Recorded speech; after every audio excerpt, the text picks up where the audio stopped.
오늘 말씀은 그를 위하여 채색옷을 지었더니, 그를 위하여 채색옷을 지었더니라는 말씀으로 말씀 전하겠습니다.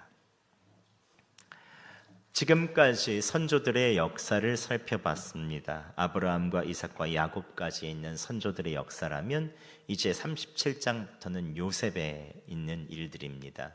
요셉의 이야기는 중요한 것이 이제 출애굽기부터 시작하는 이스라엘의 본격적인 역사에 이 다리 역할을 하기 때문입니다.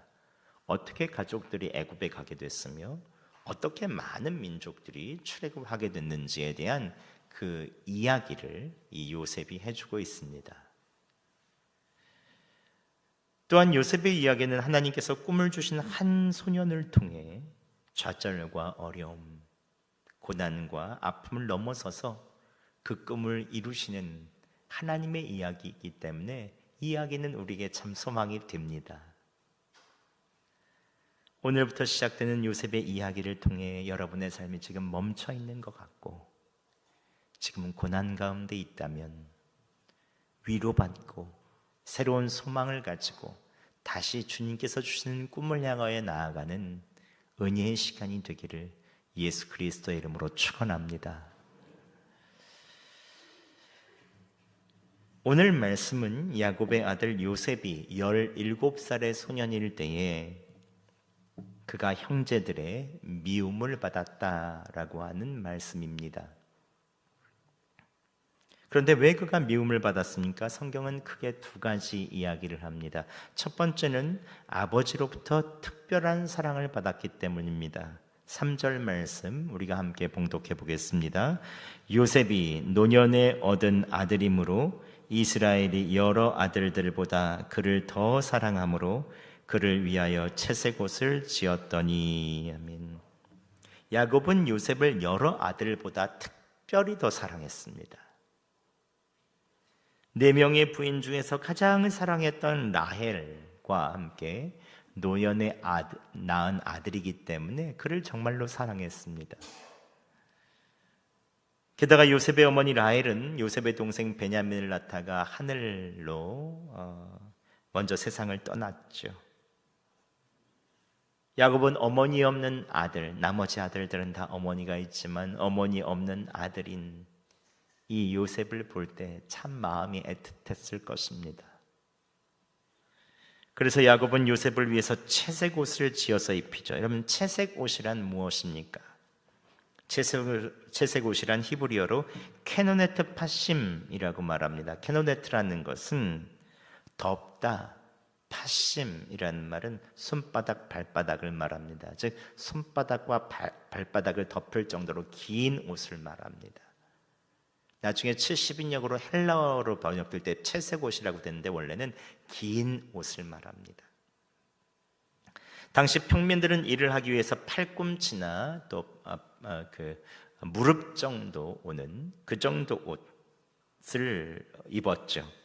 일하기가 그게 편하죠. 근데 귀한 신분의 사람들은 치렁치렁한 옷을 입습니다. 왜냐하면 일을 안 하겠다는 거거든요. 일은 평민들이 하고 나는 일을 안 하겠다.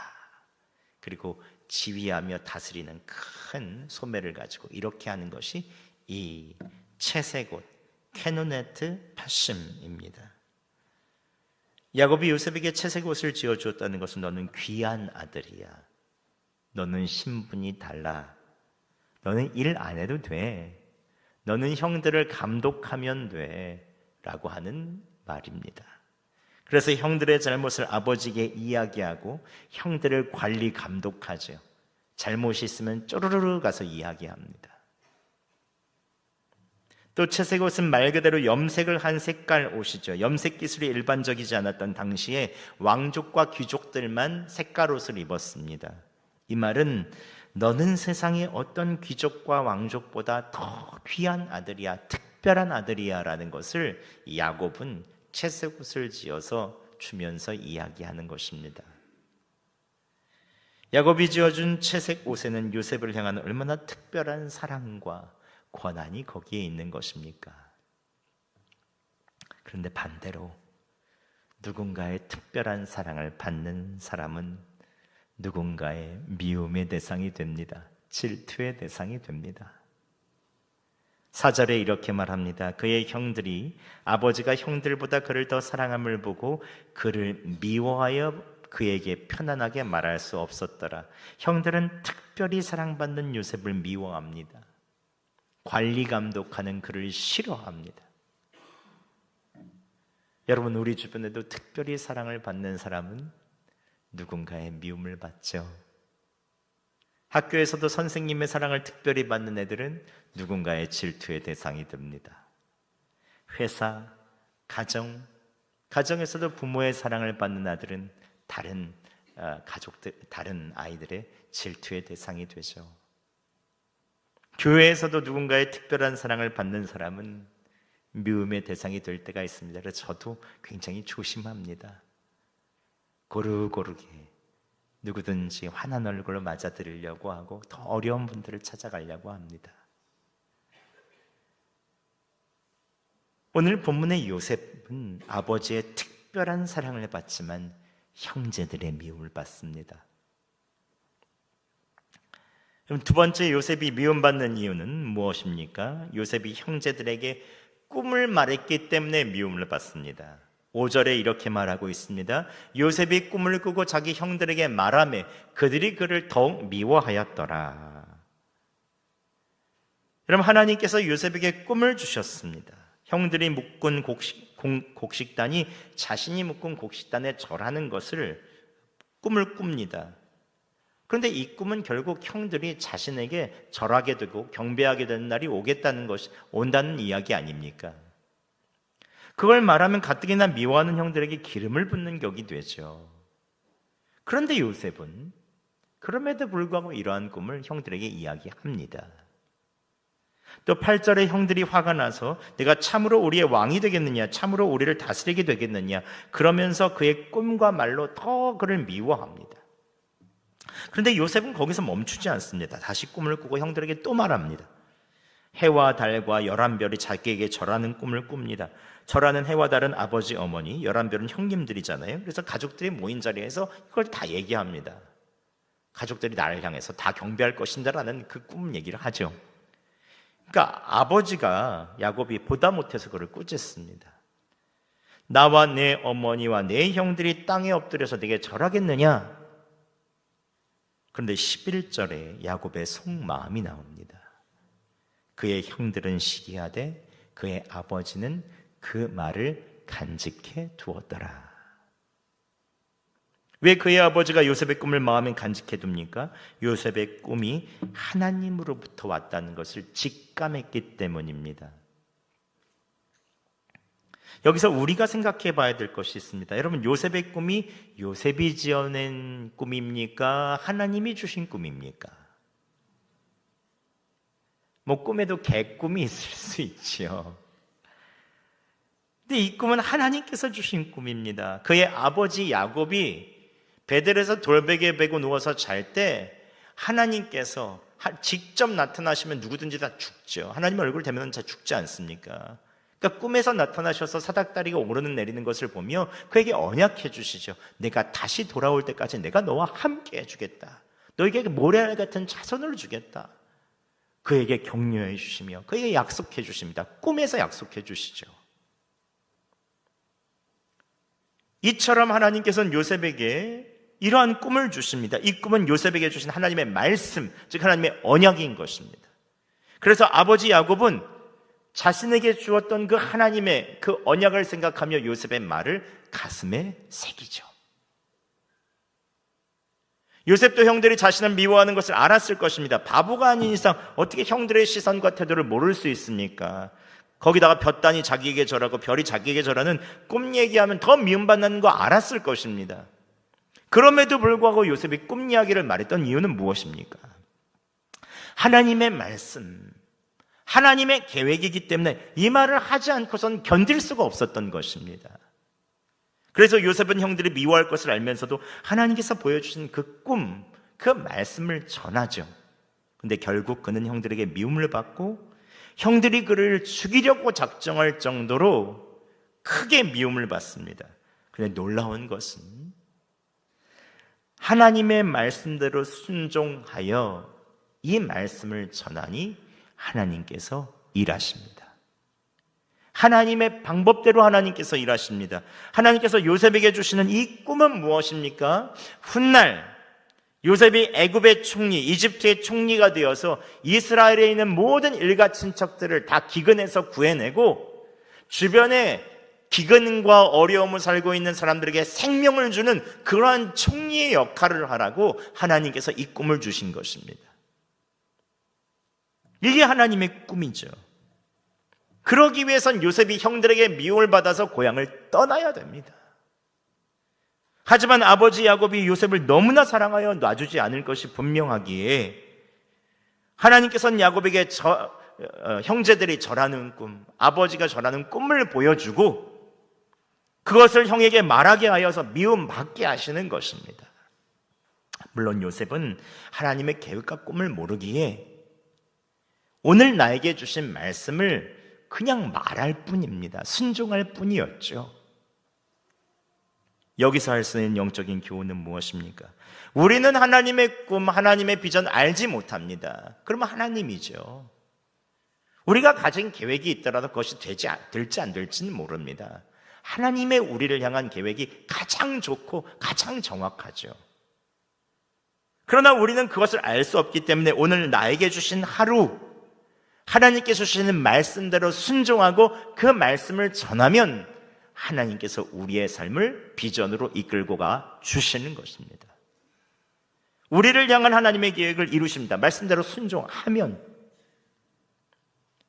나를 향한 하나님의 계획, 꿈을 다하는 사람이 누가 있습니까? 그러나 하나님의 말씀대로 순종하고 살다 보면 하나님께서 우리 내 주변에 일어나는 미움, 다툼, 시기, 질투, 배신, 거짓말, 우리에 있는 모든 손실, 모든 상처까지도 하나님께서 이용하시며 하나님께서 합력하여 선을 이루시는 것입니다. 이게 놀라운 하나님의 섭리죠. 여기서 알 수 있는 하나님의 성품은 무엇입니까? 하나님께서는 우리를 향한 하나님의 꿈과 세상을 향한 구원 계획을 섬세하게 이루시는 전능하신 하나님이십니다. 사람의 긍정적인 감정뿐만 아니라 부정적인 감정까지 사용하셔서 합력하여 선을 이루시며 우리를 향한 꿈을 이뤄나가시죠. 그러면 어떻게 하나님께서는 요셉에게 주신 꿈을 이루어 가십니까? 꿈을 이루시는 첫 번째 방법, 이것들을 보면서 우리도 함께 또 주님을 바라보며 결단하며 나아가겠습니다. 하나님께서 요셉에게 꿈을 이루시는 첫 번째 방법은 하나님께서 채색 옷을 벗기시고 새 옷을 입히십니다. 형들의 시기와 질투, 미움이 가득하여 형들은 결국 동생 요셉을 죽일 계획을 세우죠.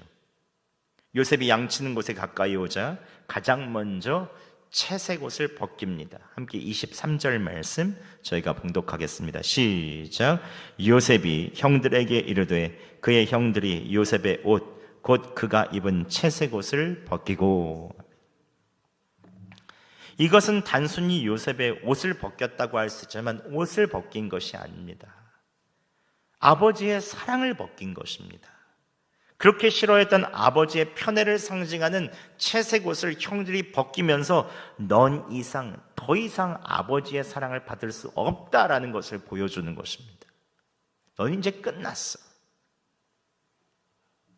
근데 이것은 하나님의 관점으로 보면 어떻게 이야기할 수 있겠습니까? 하나님께서 형들을 통해 요셉의 채색 옷을 벗기십니다. 아버지의 편애의 옷을 벗기시고 형제들의 그것을 통하여 미움의 옷을 벗기시고 하나님 아버지의 새 옷을 입혀주시는 것입니다. 그렇다면 하나님께서 주시는 새로운 그 특별한 사랑의 옷은 무엇입니까? 그것은 바로 요셉에게만 있었던 특별한 옷, 그것은 바로 동행의 옷입니다. 그 아버지 야곱에게도 주셨던 옷, 다시 가나안 땅에 돌아올 때까지 내가 너와 함께 하겠다. 이 일들을 다 이루기까지 내가 너를 떠나지 아니하겠다는 그 약속을 오늘 요셉에게도 똑같이 해주시는 것입니다. 함께 39장 2절 말씀 함께 저희가 봉독하겠습니다. 시작. 여호와께서 요셉과 함께 하심으로 그가 형통한 자가 되어 그의 주인 애굽 사람의 집에 있으니. 아멘. 그의 옷이 벗겨지고 그가 형제들에게 팔려서 이집트에 있어서에 갔을 때, 종으로 갔을 때 여호와 하나님께서는 그와 함께 하심을 이 요셉에게 보여주십니다. 요셉은 혼자 있는 줄 알았을 것입니다. 하지만 한 번도 하나님은 그를 떠나신 적이 없습니다. 요셉의 옷이 벗겨져 형들의 손에 구덩이에 던져집니다. 요셉은 혼자 있는 줄 알았을 것입니다. 제발 살려달라고 형들에게 요청했습니다. 그러나 사랑의 하나님이 거기 함께 계셨습니다. 그러나 요셉은 하나님이 함께 하시는 줄 몰랐겠지요. 또 형들이 은 20을 받고 미디안 상인에게 요셉을 팔아버립니다. 배신감, 형들에게 있어서 있는 버림받음, 누구에도 보호도 받을 수 없어서 벌거벗겨져서 이집트 상인에게 줄에 묶여서 끌려가고 있을 때, 알몸으로 끌려가고 있을 때 누구도 없는 것 같았지만 사랑의 하나님은 그와 함께 하셨습니다. 그러나 요셉이 하나님께서 함께 하시는 것을 몰랐을 뿐이죠. 애굽의 노예 시장에 보내져서 거기서 보디발의 손에 선택되어질 때도 사랑의 하나님은 함께 하셨습니다. 이 애굽에서 가장 권세 있고 왕과 가까운 호위 대장인 보디발의 손에 선택되게 하시죠. 하지만 요셉은 하나님께서 함께 하시고 사랑으로 돌보시는 줄을 몰랐습니다. 그런데 애굽에서 이 시위대장, 비서실장이며 경호실장인 보디발의 집에 도착한 때부터 그의 동행의 눈이 열립니다. 하나님께서 요셉이 애굽 사람의 집에 있을 때 동행의 눈을 열어주시니 사랑의 하나님이 함께 하심을 깨닫게 됩니다. 어디를 가든지 형통케 되는 것을 알게 됩니다. 사랑의 하나님께서 그를 한 번도 떠난 적이 없고 사랑받고 있다는 것을 모든 옷이 벗겨지고 이제 종의 옷을 입고 나서야 그제서야 발견하게 된 것입니다. 하나님께서는 오늘날 사는 우리들에게도 옛사람의 옷을 벗기시고 새 옷을 입혀주시죠. 사랑의 옷, 구원의 옷, 기쁨의 옷 등 많은 주님께서 주신 옷이 있지만 특별히 사랑이 담긴 동행의 옷을 입혀주십니다.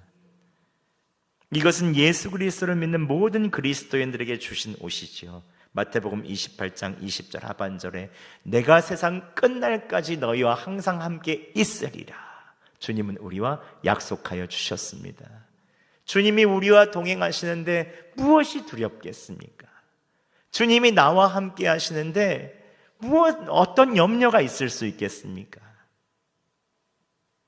하나님께서는 우리가 예수 그리스도를 믿는 그때부터 우리 안에 함께 하십니다. 한 번도 떠나신 적이 없습니다. 동행의 눈이 열리는 그 순간부터 내가 하나님의 사랑을 받고 있구나, 주님이 나와 함께 하시는구나 라는 것을 깨닫죠. 하나님 아버지께서 육신의 아버지와 비교할 수 없는 큰 사랑으로 우리를 사랑해 주신다는 것을 깨닫게 됩니다. 그때부터 하나님께서 나를 향한 비전이 명확히 보이진 않아도 이루어질 것을 믿게 되지요. 한 교회 사모님께서 힘들게 하는 교인들과 왜 이렇게 얽매여 살아야 하는지 너무 힘들어서 주님 앞에 기도하러 나갔다고 합니다. 그런데 어느 날은 너무 힘들고 우울하고 미움과 분노가 올라와서 기도 중에 하나님께 나아갔더니 하나님께서 이런 마음으로 말씀하시더래요. 내가 너를 사랑하는 걸 모르느냐라고 말씀하시더래요. 그래서 너무 화가 나서 하나님 저를 정말 사랑하십니까? 그런데 그때 늘 혈기 부리는 교인 한 사람을 떠오르게 하더래요. 맨날 화내고 맨날 혈기 부리고 평소에 어떻게 저렇게 매일 혈기를 부리며 사는가 정말 답답하다라고 생각했는데 그 순간 내가 너를 사모로 두고 내 앞에 묶어두고 너와 함께하니 너는 혈기를 부려도 하루를 못 넘기잖니. 내가 너를 특별히 사랑한다라고 말씀하시더래요. 또 하나님께서 용서가 안 되는 교인 한 사람과 또 십자가가 생각나게 하시고 이렇게 물으셨다고 합니다. 저 사람이 내게 잘못한 것이 크냐? 아니면 네가 내게 잘못한 것이 크냐? 그런데 이 말씀, 이 질문을 듣는 순간 하나님의 특별한 사랑이 깨달아지며 이렇게 고백했다고 합니다. 나의 큰 허물을 용서해 주신 주님의 사랑이 크지요. 용서받아야 될 사람은 저입니다 라고 주님께 나아갔다고 합니다. 근데 그 순간 하나님의 함께 하심이 선명해지고 주님의 날개 그늘 아래 꼭 품에 안아주신 것만 같고 다시 사모의 사명을 귀하게 여기고 나가게 하여 주시더라는 거예요. 여러분, 하나님의 비전은 우리가 꿈꾸는 그 어떤 것이 아닙니다. 하나님께서 우리에게 주시는 가장 좋은 계획이 있죠. 그것은 잘 볼 수 없고 우리에게 선명하진 않지만 하나님과의 친밀한 관계 속에서 이루어집니다. 그러기 위해서는 하나님께서 고난을 통해 우리의 옛사람의 옷을 자연스럽게 벗어버리게 하시고 하나님이 나와 함께 하신다는 것을 우리의 고독 속에서, 고난 속에서 깨닫게 하여 주시죠. 그때부터 특별한 사랑을 경험하게 됩니다. 그때부터 조금씩 하나님께서 우리에게 두시는 비전으로 나아가게 하여 주십니다. 요셉도 하나님과 함께 하심을 아는 순간 육신의 아버지의 사랑이 없어도 하나님의 꿈을 향하여 달려나갈 수 있었죠. 우리는 이렇게 기도해야 됩니다. 하나님, 우리와 함께 하심을 알 수 있는 동행의 눈을 열어 주시옵소서. 새 옷을 입혀 주시옵소서. 그럴 때 하나님께서 우리를 이끄시는 비전의 길을 알게 됩니다. 또 주님께서 꿈을 이루시는 두 번째 방법은 하나님께서 우리를 아래로 떨어지게 하십니다. 함께 24절 말씀 저희가 봉독하겠습니다. 시작. 그를 잡아 구덩이에 던지니 그 구덩이는 빈 곳이라 그 속에 물이 없었더라. 아멘. 요셉의 형제들은 요셉을 잡아서 구덩이에 던집니다. 요셉은 그 깊은 구덩이 속에 빠지죠. 이것은 요셉을 던진 것일 수도 있지만 요셉의 꿈을 구덩이에 던진 것입니다. 우리들이 너를 향해서 절한다고 했지 어디 한번 구덩이에 떨어져서라도 일어나 보자. 형들은 요셉과 요셉의 꿈을 아래로 떨어뜨립니다. 여러분, 형들은 요셉과 먼 사람들이 아닙니다. 가장 가까운 사람들이죠. 때로 우리의 꿈에 가장 치명타를 주고 추락하게 하는 사람들은 의외로 가장 가까운 사람들일 수 있습니다. 물론 가까이에 좋은 사람들이 있을 때 꿈이 이루어질 수 있죠. 모세가 손을 들 때 가까이 있는 아론과 훌이 있었기 때문에 모든 아말렉 군대를 이길 수 있었습니다. 다니엘에게는 새 친구가 있어서 바벨론에 서서 거룩함을 지키며 계속해서 믿음 생활을 할 수 있었습니다. 그러나 이와 반대로 예수님과 가장 가까이 있었던 가룟 유다가 예수님을 배반하듯 돈꾀를 맡고 있고 가장 신뢰했던 가룟 유다가 배반하듯 가장 가까운 사람들로 인해서 꿈이 좌절되기도 합니다. 또 한 가지 우리가 알아야 될 것은 산이 높으면 골짜기도 깊은 것처럼 높이 올라가는 꿈을 가진 사람일수록 떨어지는 구덩이도 깊다는 것입니다. 요셉은 이집트의 총리가 되어 사람들의 생명을 구할 비전을 이루기 위해서 그 높은 곳에 올라가려면 더 밑은 곳으로 내려가서 훈련을 받아야 하는 것입니다. 또 떨어지고 또 떨어집니다. 현재 17살인데 13년간 총리가 될 때까지 이집트의 노예로 보디발의 집에서 섬겼고 보디발의 아내의 유혹도 받았고 감옥에도 갇혔고 감옥에서 2년간 있었고 왕의 총리가 될 때까지 계속해서 떨어지고 또 떨어집니다. 다시 이집트의 총리가 될 때까지 하나님께서 떨어뜨리시고 또 떨어뜨리시는 것입니다. 될 것 같아도 안 되고 될 것 같아도 안 되고 다시 형들이 절하는 꿈이 현실이 될 때까지 22년이 걸립니다. 총리는 30년 걸리고 그 중에 풍년 7년, 그리고 흉년이 있은 그때까지 형들이하고 그가 꾼 꿈이, 형들이 절하는 꿈이 이루어질 때까지 22년이 걸립니다. 그때까지 계속 떨어집니다. 계속. 왜 하나님께서는 꿈을 주신 사람들에게 요셉처럼 구덩이에 던지시고 아래로 떨어지게 하십니까? 여러분, 아래로 떨어지는 것은 힘든 일입니다. 아래로 떨어지는 것은 아픈 일입니다. 그러나 하나님께서 아래로 떨어지는 과정을 통해서 우리의 성품을 준비시킵니다. 아무리 높은 자리에 가도 하나님을 닮은 성품이 되지 않으면 더 추락할 수 있죠. 아래로 떨어지는 과정을 통해서 준비시키시고 한나라의 총리에 걸맞는 인격과 성품, 실력과 지혜를 갖추게 하시기 위해서 하나님께서는 구덩이에서 빚어가시는 것입니다. 여러분에게 여쭤보고 싶습니다. 지금 여러분은 어떤 구덩이에 빠져 계십니까? 얼마나 오래 빠져 있었습니까? 얼마나 피해를 당했고 얼마나 손실을 입었습니까? 아픔과 고난, 시련들이 얼마나 여러분들을 힘들게 했습니까? 그러나 여러분 너무 염려하지 마세요. 함께 하신 하나님께서 여러분들을 온전한 그리스도의 형상으로 빚어 가실 것입니다. 하나님의 때에 하나님께서 여러분을 둔 하나님의 비전을 이루어 주실 것입니다. 조금만 더 기다리세요. 오늘 요셉의 삶은 우리의 구주요 믿을도리인 예수 그리스도를 예표합니다. 요셉은 이스라엘 민족을 기근에서 구원해야 될 비전을 가졌습니다.